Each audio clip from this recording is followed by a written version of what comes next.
Por ser judeu, Viktor Frankl, médico e psicólogo austríaco, foi maltratado no campo de concentração de Auschwitz, na Alemanha, durante a Segunda Guerra Mundial. Depois da guerra, escreveu um livro sob o título O Homem em Busca de Sentido. Nele narra o drama dos 6 milhões de judeus que perderam a vida sob o governo nazista. A obra mostra o poder da esperança. Aqueles que abandonaram a esperança morreram. Os que não perderam a confiança de que, ao final, estariam vivos, salvaram sua vida. Os que procuravam incentivar outros também sobreviveram, com o corpo e a mente sãos. A esperança tem um poder incrível. O sonho e a esperança são a força motriz que permite ao homem não ser alcançado pela frustração, sob nenhuma circunstância. A esperança é importante na vida cristã. Crer em Deus não quer dizer que seremos sempre felizes e alegres. A vida cristã é um misto de sofrimento e alegria. O cristianismo não ensina que quando se aceita Cristo, o sofrimento desaparece imediatamente. O cristianismo é uma religião que abraça continuamente o sonho e a esperança, e assim supera todo tipo de obstáculo. O sofrimento em Cristo é a semente da esperança. Por isso mesmo, o cristão deve dar graças em meio ao sofrimento. Essa é uma fonte de poder que nos permite vencer o mundo. É preciso conceber o sonho e vencer o sofrimento, pois é essa a atitude que o Senhor quer que o cristão tenha. Ao estudarmos a vida de José, damos-nos conta dessa verdade. O sofrimento de José, o sonhador, supera facilmente qualquer sofrimento que venhamos a enfrentar hoje. Vejamos um pouco mais detalhadamente como Deus realiza o sonho em meio ao sofrimento. José, um homem que plantou a semente do sonho. Entre seus irmãos, José era o filho a quem Jacó, seu pai, mais amava. Jacó tem 12 filhos, mas seu 12º filho era o preferido, enquanto todos os demais trabalhavam apacentando ovelhas. José se vestia com uma túnica especial, desfrutando do amor de seu pai. A Bíblia narra em Gênesis 37, 3 e 4, Ora, Israel gostava mais de José do que de qualquer outro filho, porque ele havia nascido em sua velhice, por isso mandou fazer para ele uma túnica longa. Quando os seus irmãos viram que o pai gostava mais dele do que de qualquer outro filho, odiaram-no e não conseguiam falar com ele amigavelmente. Naquela época, vestir uma túnica especial indicava ser o herdeiro do pai. A túnica era uma vestimenta importante, da melhor qualidade, que apenas os filhos do rei e de pessoas da mais alta classe usavam. Entretanto, Jacó deu a veste a José, não a seus irmãos. Ao desfrutar do amor de seu pai em predileção, obviamente suscitou o ciúme em seus irmãos. Nessas circunstâncias, em 2 ocasiões, Deus lhe revelou o sonho que tinha para ele. De início, tanto seus irmãos como o próprio Jacó entenderam tratar-se de um sonho normal. Entretanto, aquele era o início do plano de Deus para usar a vida de José, plantando nele a semente do sonho. Certo dia, Jacó chamou José e disse: Vá ver como estão seus irmãos, e o rebanho e traga-me notícias recentes. Foi nesse momento que José começou a andar por um caminho desconhecido, mas que estava no plano divino. Obediente, ele foi ao campo à procura dos irmãos, e eles ouviram de longe. A Bíblia descreve em Gênesis 37, 19 e 20 a cena de um modo realista. Lá vem aquele sonhador, diziam uns aos outros. É agora, vamos matá-lo e jogá-lo num desses poços, e diremos que um animal selvagem o devorou. Veremos então o que será dos seus sonhos. Ao ler o texto bíblico, podemos observar quanta raiva tinham os irmãos de José por causa dos sonhos que ele lhes narrava. Eles não somente odiaram José, tiveram ciúmes por causa dos sonhos de seu irmão. Irritaram-se e ficaram com medo do sonho de José, que se repetia. Aquilo era algo que eles não haviam experimentado sequer uma vez. Ao vê-lo ainda longe, disseram: lá vem o sonhador. Vamos matá-lo e vejamos em que dará seu sonho.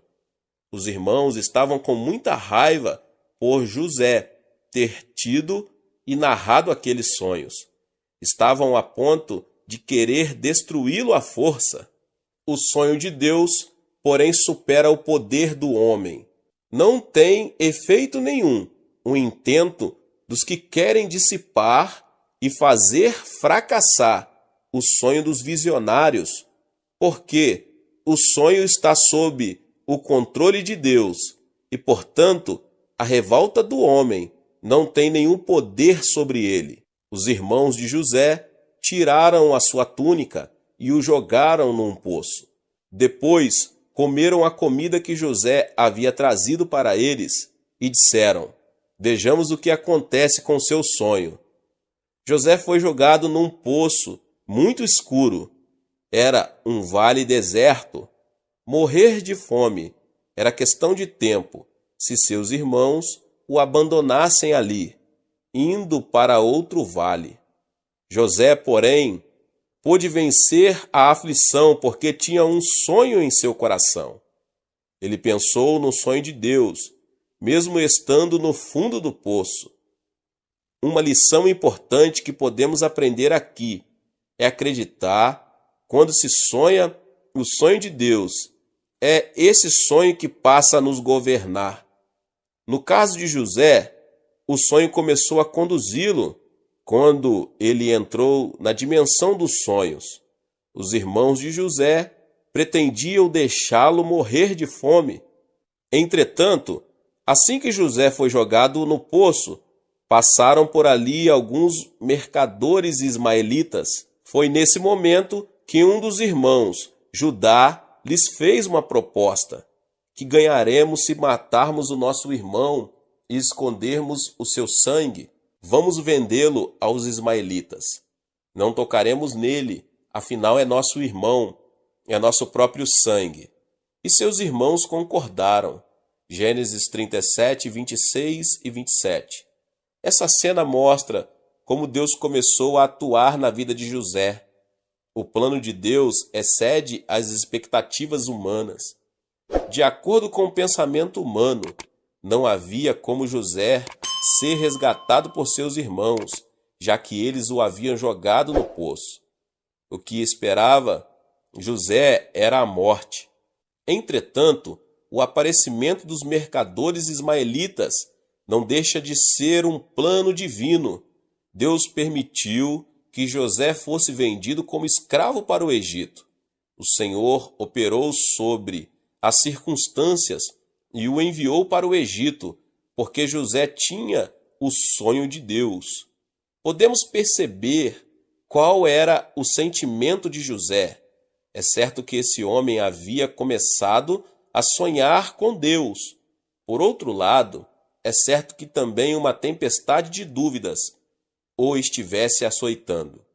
Certamente, houve momentos em que ele sentiu que Deus queria deixá-lo por completo. O tempo todo deve ter sido este o seu pensamento. Por acaso Deus está vivo? Tenho certeza de que foi Deus que me revelou este sonho?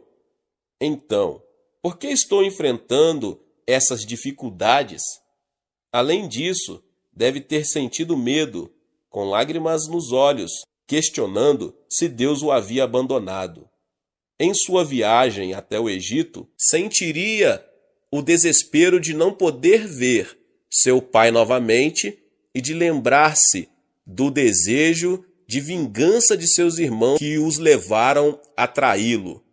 Em meio a tanto sofrimento, não seria de estranhar que José se sentisse tão mal, porque todos os sonhadores têm a mesma experiência.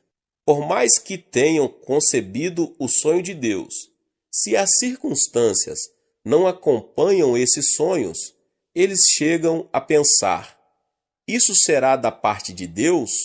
E as dúvidas com certeza continuam. Deus me ajudará? Podem chegar até a pensar que Deus os tem abandonado. Caso o grau de ansiedade aumente, podem chegar a duvidar da existência de Deus. Não nos podemos concentrar nas circunstâncias variáveis. Por mais que estejamos perturbados, precisamos contemplar a semente do sonho que Deus plantou.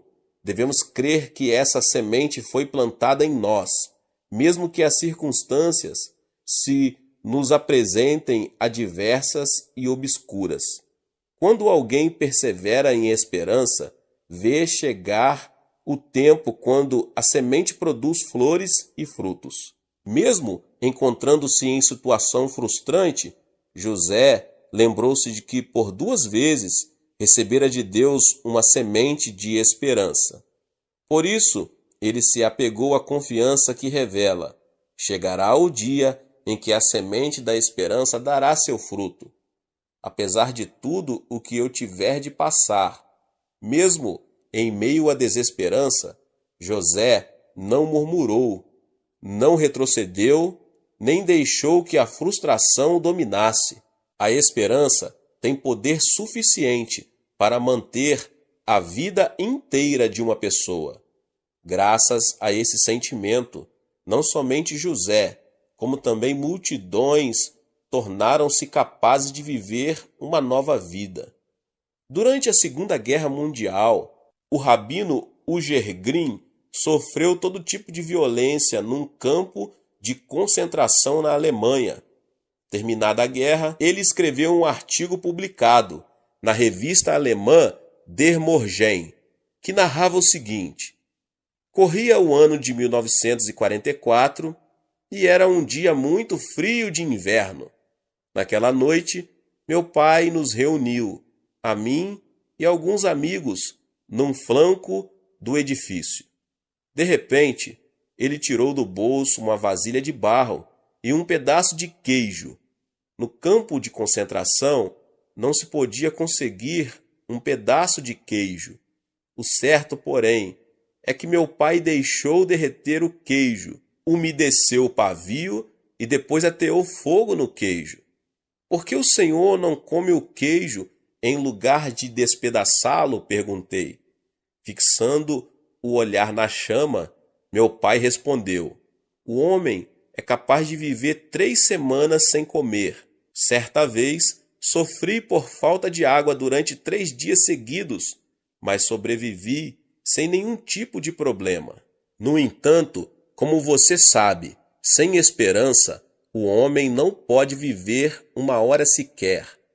O motivo de eu ter ateado fogo no queijo é que, embora estejamos num campo de concentração, eu queria garantir para vocês que Deus está conosco como uma chama de esperança, da mesma forma que a chama está nesta vasilha. Essa é uma confissão realmente extraordinária. Os que passam por algum sofrimento necessitam da esperança de conceber um sonho, mais que qualquer outra pessoa. Isso se deve ao fato de a esperança nos fortalecer para superar todo tipo de adversidade e aflição.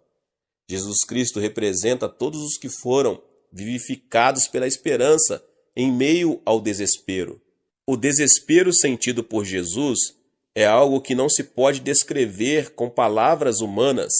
Sem pecado, Jesus foi abandonado por seus discípulos e crucificado no meio de seus inimigos. Naquele instante, até Deus lhe deu as costas.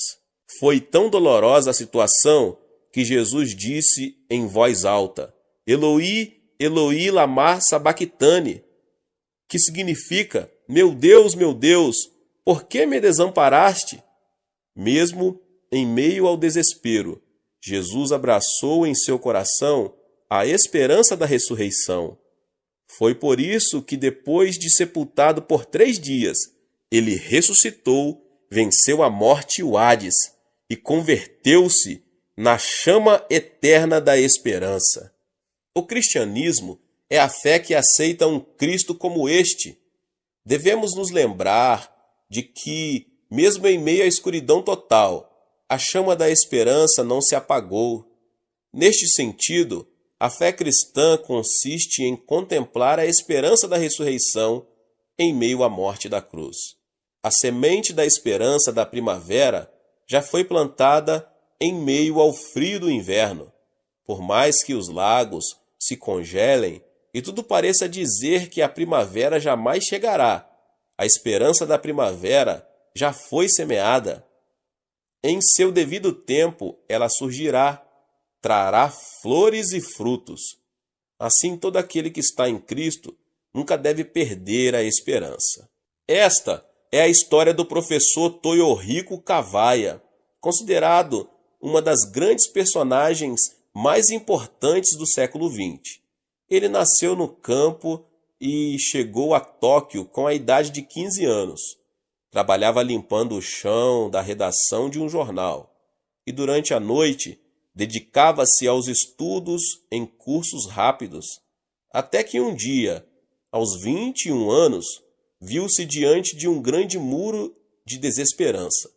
A tuberculose havia lançado suas raízes e, depois de vomitar sangue, foi a um hospital, apenas para ouvir a notícia de que era tarde demais e não havia esperança de cura para ele.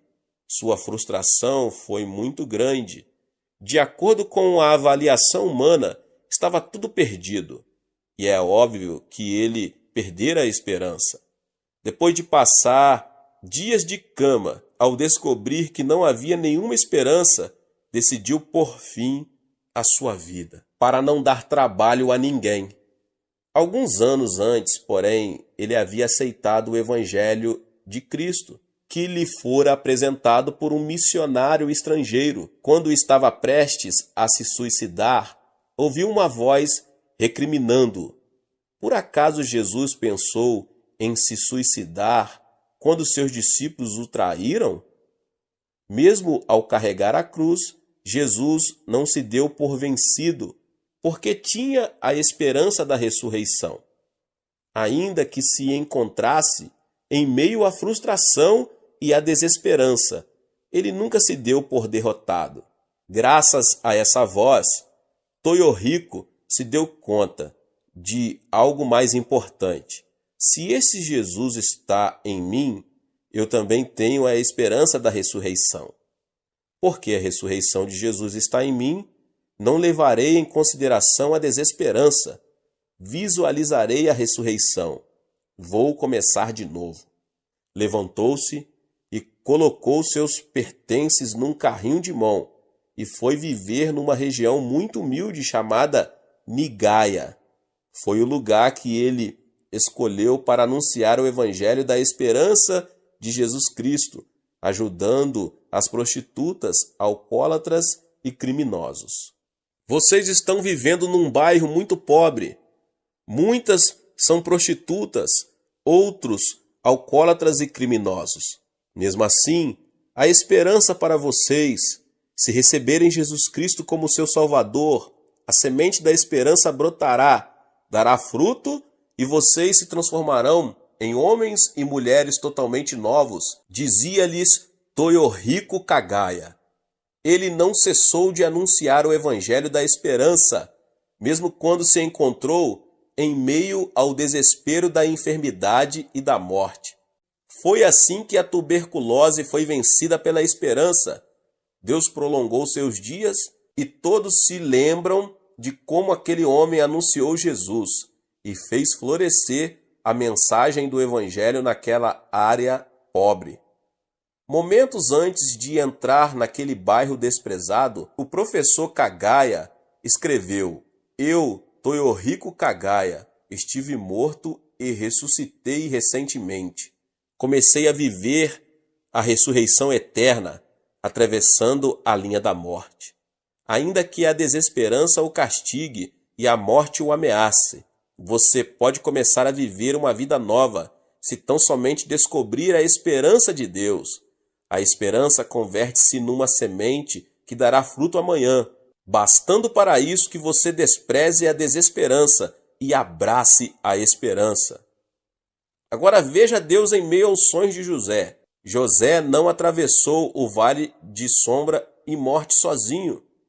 Deus nunca o abandonou, nem se separou dele. José foi vendido como escravo à casa de Potifar. Naquela época, a condição dos escravos era pior do que qualquer outro tempo. Eles viviam e dormiam junto com os animais. José não via Deus, mas Deus estava com ele e o fez prosperar em todas as coisas. Em tudo o que José fazia, ele alcançava sucesso, porque Jeová estava com ele. Ele era um simples escravo de Potifar. Ao ver o sucesso que José alcançava em tudo o que fazia, seu senhor impressionou-se muito e o nomeou mordomo da casa. O Senhor estava com José, de modo que este prosperou. Gênesis 39, 2. Se Deus estava com José em meio a seus sofrimentos, e se todo o desenrolar de sua história fazia parte do plano divino, não podemos evitar a seguinte pergunta: por que Deus não o exaltou assim que ele chegou ao Egito?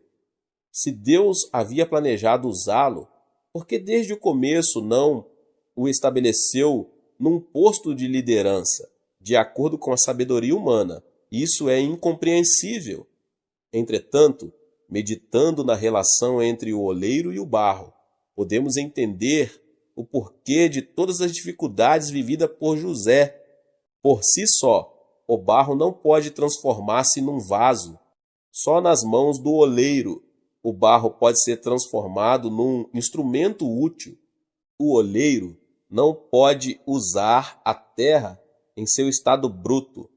Esta precisa ser trabalhada para tornar-se suficientemente maleável, a fim de que o oleiro possa moldar um vaso.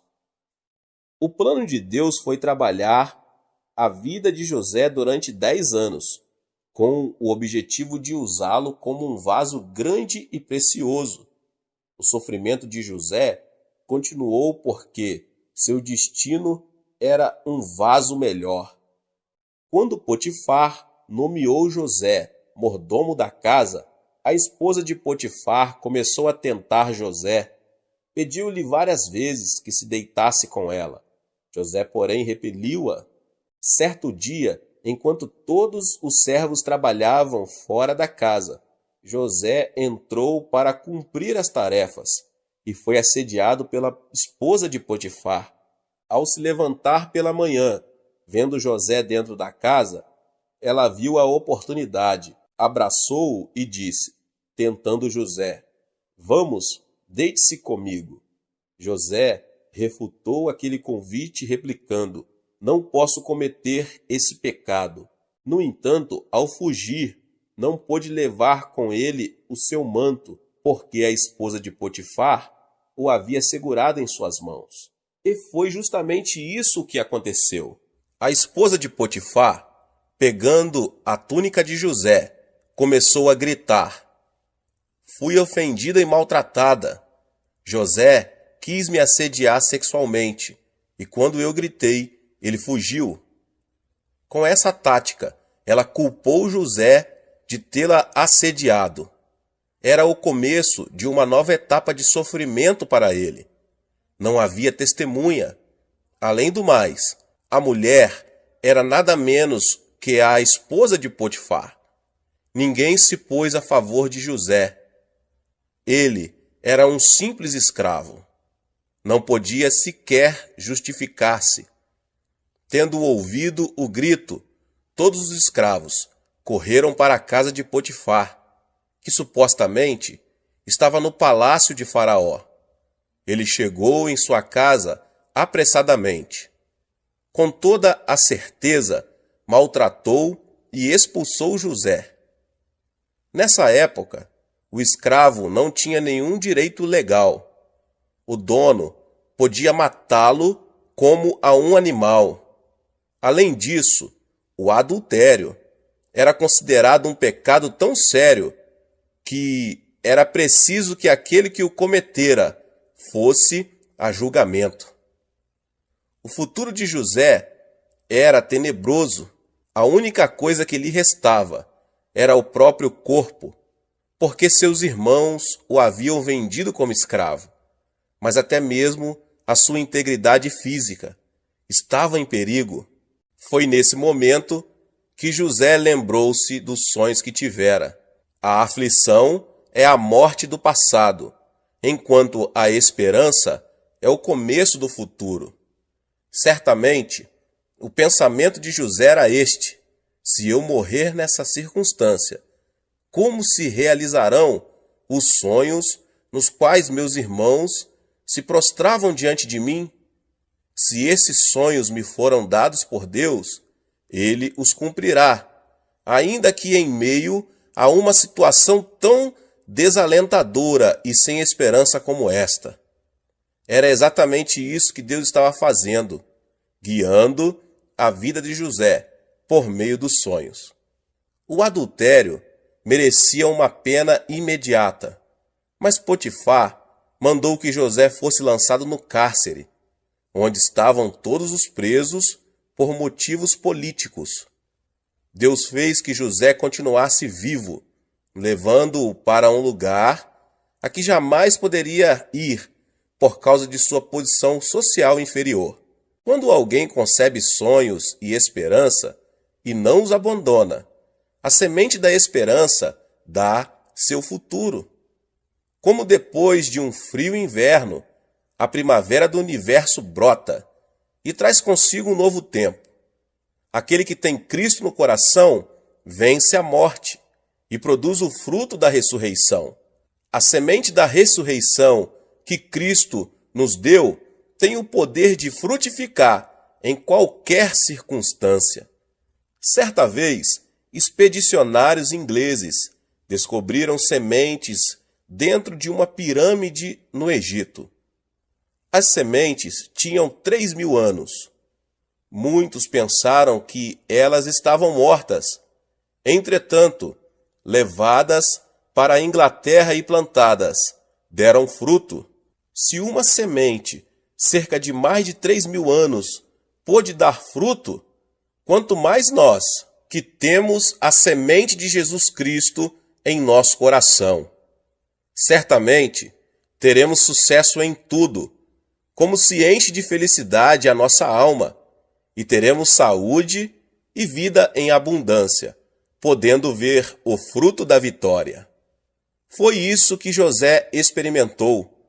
Viu que seu sonho se realizava, porque Deus estava com ele, mesmo tendo sido lançado no cárcere. Quem foi posto na cela onde José estava? O padeiro e o copeiro, por haverem ofendido o Faraó. Na mesma noite, os dois tiveram sonhos estranhos e não os podiam interpretar. Quando narraram os sonhos a José, ele interpretou o sonho de cada um, e de acordo com sua previsão, o padeiro foi morto e o copeiro tornou a sua função. A interpretação de José foi confirmada. O copeiro ficou extremamente agradecido e José lhe pediu um favor. Quando você recuperar o seu cargo, fale ao Faraó a meu respeito. Eu não fiz nada para estar aqui. Tão logo o copeiro saiu do cárcere, esqueceu-se completamente de José, que teve de permanecer por mais 2 anos naquela prisão. Entretanto, em meio à perseverança, Chegou o tempo em que a semente da esperança deu seu fruto. Certa noite, o faraó teve um sonho. Tratava-se de um sonho repetido, e ele acreditou ser uma predição. Entretanto, não havia como interpretar aquele sonho. O faraó ficou muito perturbado. Ele havia sonhado que 7 vacas gordas e bonitas estavam pastando, mas em determinado momento apareceram 7 vacas magras e feias, que devoraram as 7 vacas gordas. Em seguida, ele teve outro sonho, no qual viu 7 espigas de trigo grandes e bonitas. De repente, viu que 7 raízes definhadas, secas e queimadas pelo vento oriental, devoravam as espigas grandes e bonitas.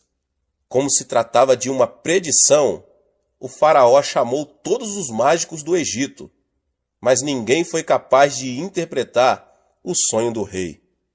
Ele ficou tão aborrecido e ansioso que não se podia aquietar. Foi então que o copeiro lembrou-se de José e falou sobre ele ao faraó. O rei, desesperado, mandou chamá-lo. Naquele dia, José ainda encontrava-se atrás das grades, mas começou a ouvir um murmúrio vindo de fora.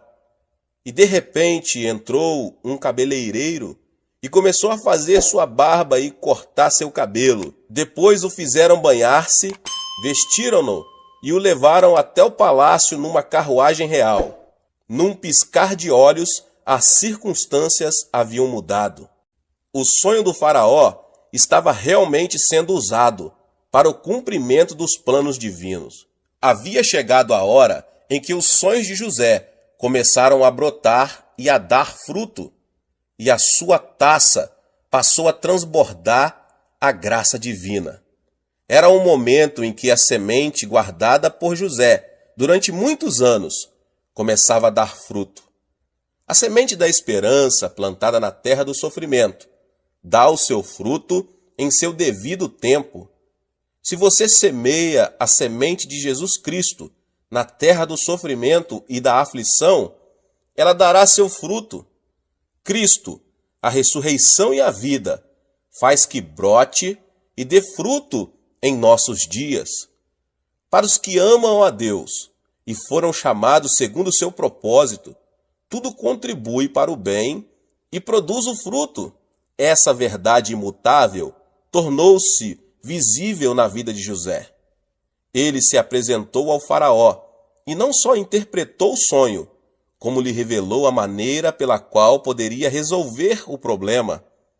A providência consistia em construir armazéns em cada distrito e guardar o excedente das colheitas durante 7 anos. E depois, quando chegasse a seca, abrir as portas dessas reservas. O faraó ficou surpreso com a sabedoria de José, e vendo que aquela era a melhor ideia para preservar seu povo, nomeou-o primeiro-ministro de todo o Egito. Você terá o comando de meu palácio, e todo o meu povo se sujeitará às suas ordens. Somente em relação ao trono serei maior que você. E o faraó prosseguiu: entrego a você agora o comando de toda a terra do Egito. Em seguida, o faraó tirou do dedo o seu anel e o colocou no dedo de José. Mandou-o vestir linho fino e colocou uma corrente de ouro em seu pescoço. Também o fez subir em sua segunda carruagem real. E à frente, os arautos iam gritando: abram caminho. Assim José foi colocado no comando de toda a terra do Egito. O Salmo 23:5 diz: preparas um banquete para mim, à vista dos meus inimigos. Tu me honras, ungindo a minha cabeça com óleo e fazendo transbordar o meu cálice. Isso se tornou realidade na vida de José. Ele se tornou primeiro-ministro diante de seus irmãos, do próprio Potifar e da esposa deste. Deus havia preparado um grande banquete à vista de seus inimigos, seus irmãos e a esposa de Potifar, que tanto o tinham afligido. As circunstâncias em que vivemos mudam com o tempo. A sombra torna-se um lugar aconchegante e iluminado pelo sol. O sonho de José tornou-se realidade. Em seu devido tempo, a semente da esperança deu seu fruto. O resultado de José por ter perseverado em meio à noite mais escura, o fruto de ele ter enfrentado a pior tempestade, foi ele chegar a ser primeiro-ministro. Deus permitiu que José vivesse no cárcere durante 10 anos para moldar sua vida, até que chegasse o dia em que ele viu a oportunidade e teve suficiente sabedoria e capacidade para emocionar um rei. Não é que José tenha conseguido isso por seus próprios méritos. Deus o ajudou. Deus, o oleiro, moldou a vida de José, com o objetivo de fazer desse homem um vaso que contivesse sabedoria e conhecimento. A partir daquele momento, ele viveu sob a graça divina, a ponto de conseguir salvar a vida de muitas pessoas. O sonho de José não somente traz consigo a glória de uma pessoa, como também a sobrevivência de milhares de egípcios e dos que vieram do Oriente Médio. É de admirar que, quando Jacó, o pai de José, morreu, seus irmãos se tenham reunidos ansiosos e afirmado: nosso pai está morto, e chegou a hora de José se vingar de nós. O fato é que os irmãos de José nunca tiveram paz, desde o momento em que venderam o irmão. Pensaram que José não se havia vingado por causa da presença de Jacó, seu pai, mas que, naquele momento, faria isso. Mas em Gênesis capítulo 50, verso 15 diz: vendo os irmãos de José que seu pai havia morrido, disseram: e se José tiver rancor contra nós e resolver retribuir todo o mal que lhe causamos? Os irmãos anteciparam-se e mandaram dizer a José: antes de morrer, teu pai nos ordenou que disséssemos o seguinte: peço-lhe que perdoe os erros e pecados de seus irmãos que o trataram com tanta maldade. Agora, pois, perdoa os pecados dos servos do Deus do teu pai. Quando recebeu o recado, José chorou. Gênesis 50, 16 e 17. Será que Jacó teria dito isso mesmo? Mentira! Eles disseram isso por temerem que José se vingasse deles. Eles teriam ouvido alguém dizer: fizeram-me tanto mal que não posso perdoá-los. Entretanto, ao notar que seus irmãos estavam com medo do que lhes podia acontecer, José rompeu em choro. Essa qualidade de José é também produto do trato de Deus ao longo dos anos. José se convertera numa pessoa flexível e muito amorosa. O amor de Deus o havia tornado assim, e assim ele pôde consolar seus irmãos. José, porém, lhes disse: não tenham medo. Estaria eu no lugar de Deus? Vocês planejaram mal contra mim, mas Deus o tornou em bem, para que hoje fosse preservada a vida de muitos. José não guardara rancor de seus irmãos. Ele compreendia que todo o sofrimento que havia enfrentado era o processo do cumprimento da promessa que Deus lhe fizera. Não havia nenhuma razão para ter ódio. O mesmo acontece em nossa vida, meus irmãos e minhas irmãs. Se você conhece o plano de Deus para a sua vida, não tem por que temer a aflição. Muito menos há motivo para odiar alguém que tenha causado dano a você. Basta entregar a vida a Deus, para que Ele realize seu sonho, mediante todas as circunstâncias, porque você vier a passar. Deus guiará nossos sonhos, se tão somente nos humilharmos diante dEle, e não nos apegarmos à mesquinhez e à vontade própria. Se você tem um sonho, ele será apresentado no melhor momento. Não somos nós que produzimos o sonho. O sonho é que molda a nossa vida. É o sonho que transforma nosso destino e as circunstâncias em que vivemos. Deus concede um sonho a todo o indivíduo ou nação antes de abençoá-lo.